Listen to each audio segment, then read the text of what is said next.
नमस्कार दोस्तों, मैं हूं महेश। स्वागत है आपका मेरे YouTube चैनल यम के मिस्टीरियस में। तो दोस्तों, आज मैं आपके सामने लेकर आया हूं एक ऐसे शैतानी रास्ते की कहानी जो कि बेहद ही डरावनी है। दरअसल ये कहानी लंबी होने की वजह से 3 से 4 पार्ट में आएगी दोस्तों। तो चलिए कहानी को शुरुआत करते हैं। वैसे तो इस बात को 10 साल गुजर चुके हैं, पर आज भी उस भयानक घटना को याद कर मेरी रूह तक कांप जाती है। हेलो दोस्तों, मेरा नाम मुकेश है।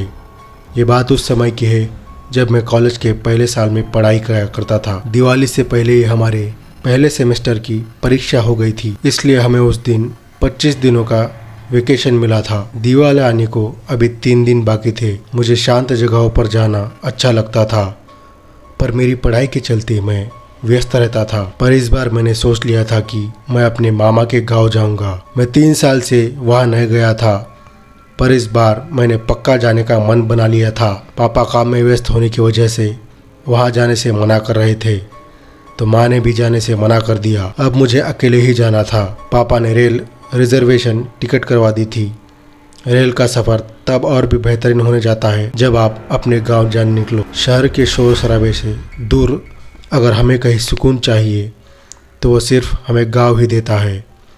वो मस्त वातावरण में ताज़ी हवाओं और लहराते खेतों का आनंद, वो चारपाई पे बैठकर नाना से पुराने किस्सों की बातें सुनना बड़ा ही आनंद प्राप्त होता है। रात में यही सब सोचते हुए कब पूरी रात रेल के सफ़र में गुजर गई पता ही नहीं चला। सुबह के 9:45 बजे रंगेर स्टेशन पर मैं उतरा। रंगेर वहाँ का बड़ा तालुका था। मेरे मामा मुझे लेने आए थे। वही स्टेशन के बाहर मस्त चाय समोसे का आनंद उठाकर हम टुक टुक रिक्शा में बैठकर हमारे गांव सुतुर जाने निकले, जो वहां से करीब 30 किलोमीटर की दूर पर था। घने जंगलों के रास्ते होकर हम अपने गांव पहुंचे। नाना नानी ने बड़े प्यार से मेरा स्वागत किया। फिर मस्त चूल्हे पे बना स्वादिष्ट व्यंजन खाकर मस्त लेट लिया। शाम को गाँव में रहता मेरा दोस्त रंगा, जो मेरी उम्र का था, वो मुझसे मिलने आया। रंगा, अरे दोस्त, बहुत साल हुए यार, तुम कैसे हो? मैं ठीक हूँ दोस्त, तुम सुनाओ? रंगा, बस कट रही है। सुबह जल्दी उठकर भैंसियाँ का दूध निकालो, दोपहर में खेत जोतो, और कोई काम बिगड़े तो बापू की गालियाँ सुनो। बस यही ज़िंदगी रह गई गांव में हमारी। मैं, गांव तो फिर भी ठीक है भाई, यहाँ सुकून तो है, वरना शहर में जीना मतलब रेस में लगे रहो बस। टेक्नोलॉजी का आदमी पे कंट्रोल ऐसा हो गया है, आपस में मिलने से अच्छा उस मोबाइल पे मिलाप कर लेते हैं। गाड़ियों का तो भंडार लगा हुआ है। प्रदूषण हमें खा रहा है या हम उसे खा रहे हैं, बस यही लगा पड़ा है। इसलिए तो लोग जब शहर से ज़्यादा थक जाते हैं तो उन्हें सुकून पाने के लिए गाँव की ही याद आती है।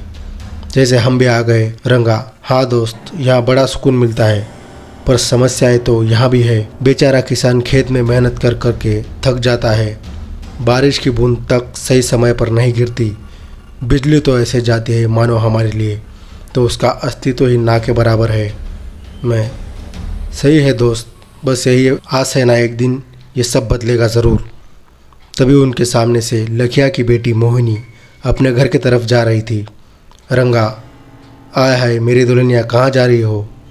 मोहिनी मुंह टेढ़ा करते हुए, गोबर लेने जा रही हूँ, तुम खाओगे क्या मकड़े? फिर वो चली गई। मुकेश, हाँ हाँ हाँ, तुमको तो कुछ भाव ही नहीं दी। रंगा, बहुत प्यार करते हैं हम उनसे, कभी तो मानेगी। दिवाली का दिन आ गया था। शाम के करीब 5 बज चुके थे। मुझे अपने मामा ने अपने पास बुलाया। मामा, देखो बेटा मुकेश, मेरी तबीयत खराब है और तुम्हारे नाना को भी घुटनों का दर्द है। क्या तुम जाकर किर्दी गांव के पास आई रमाकांत डेयरी में दूध दे आओगे? उन्हें दिवाली के लिए अतिरिक्त दूध चाहिए, उन्होंने मुझसे बड़ी उम्मीद से कहा है। मुकेश, हाँ मामा, ज़रूर आऊँगा। रंगा को साथ लेके उसके साथ मोटरसाइकिल पर चले जाता हूँ।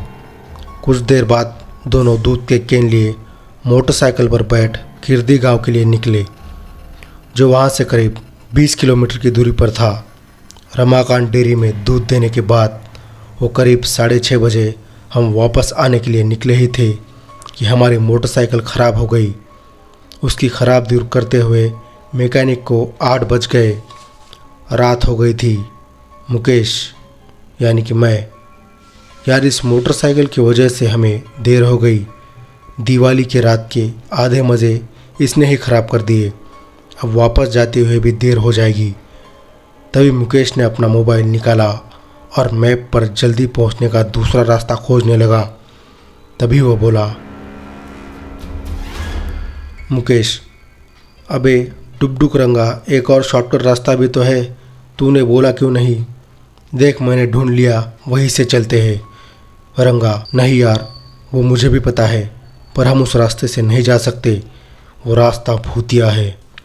आज तो अमावस्या भी है। मुकेश, यार तुम गांव वाले भी ना कुछ भी अफवाह फैलाते रहते हो। भूत वूत कुछ नहीं होता है। चलो हम सिर्फ आधे से ही कम वक्त में गांव पहुंच जाएंगे उस रास्ते से। रंगा ने कई कोशिशें की पर मैं नहीं माना। हमने मोटरसाइकिल आगे बढ़ाई। आगे जाने पर एक मुड़ा हुआ गहरे जंगल का रास्ता कच्चा दिखाई दिया। वो वही रास्ता था, दिवाली की अमावस्या की रात और अंधेरे का पूरी तरफ फैला हुआ साम्राज्य। वो रास्ता और भी भयानक लग रहा था। रंगा ने फिर चेतावनी दी पर मैंने तो मोटरसाइकिल आगे बढ़ा दी। अंधेरे को चीरती हुई मोटरसाइकिल की रोशनी से हम आगे बढ़ रहे थे। रात कीड़ों की भयानक आवाज़ें गूंज रही थी। कुत्ते जंगल में कहीं रो रहे थे। हम आगे बढ़ रहे थे कि अचानक हमारी मोटरसाइकिल के आगे से कोई साया तेजी से गुजरा और गायब हो गया। हम दोनों बुरी तरह सहम गए। हमारी धड़कनें बढ़ गई। फिर मैंने रंगा से कहा, कुछ नहीं था यार, बड़ा हवा का झोंका होगा, डरना मत। हालांकि अब मुझे भी थोड़ा सा डर लगने लगा है। फिर तभी हम दोनों ने सामने जो देखा, हमारी रूह कांप उठी। ठीक रास्ते के बीचों बीच कोई खड़ा था। मुंह पर लंबे बाल ढके हुए थे, सफ़ेद साड़ी पहने हुए। उसे देख हम काफ़ी डर गए थे। रंगा, काफ़ी डरते हुए, हमें माफ़ कर दो, हम गलती से इस रास्ते पर आ गए। आत्मा माता हमें बख्श दो। वादा करता हूँ लखिया की बेटी को देखूंगा तक नहीं। तभी मैं मोटरसाइकिल से उतरा और चलते हुए उसकी तरफ बढ़ा। रंगा ने मुझे काफ़ी रोका पर अब मैं उसके पास पहुँच चुका था। तभी मैं ज़ोर ज़ोर से हंसने लगा। हा हा हा, रंगा, हे आत्मा माता, मेरे दोस्त के दिमाग पर हावी मत हो। मैंने कहा, अबे डरपोक, ये सिर्फ एक पुतला है जो यहाँ किसी ने लोगों को डराने के लिए रखा हुआ है। रंगा ने भी आकर देखा तो वो उसके जान में जान आई, पर पुतले पर कुछ लिखा हुआ था, खतरा।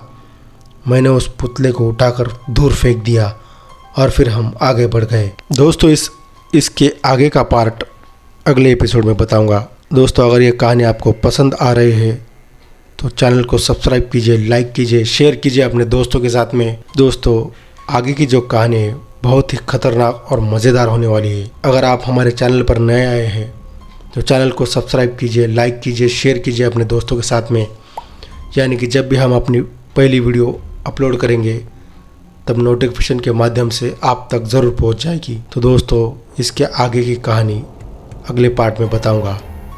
तब तक के लिए विदा लेना चाहूँगा। धन्यवाद।